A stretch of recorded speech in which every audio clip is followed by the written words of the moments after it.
கார்நெல் எதுவும் கிடைக்காததால் தன் வீட்டில் விளையும் கீரையை மட்டுமே உண்டு வந்தார்.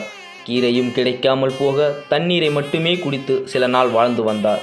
தான் பசியில் வாடினாலும் இறைவனுக்கு தினமும் படைக்கும் உணவை தவறாமல் படைத்து வந்தார்.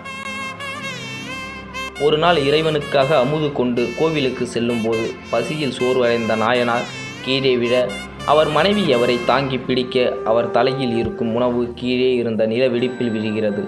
கலங்கி போன நாயனார் இறைவனுக்கு உணவு படைக்க இல்லையெனில் தான் உயிர் வாழ்ந்து என்ன பயன் என தான் இடுப்பில் வைத்திருந்த அரிவாளை எடுத்து தன் கழுத்தை எறிய தொடங்கினார்.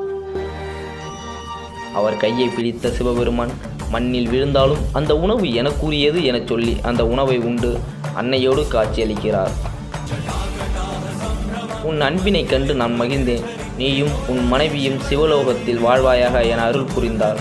சிவனுக்கு ஒருவேளை உணவு இல்லையெனில் தன் உயிரையும் கொடுக்க துணிந்தவர்.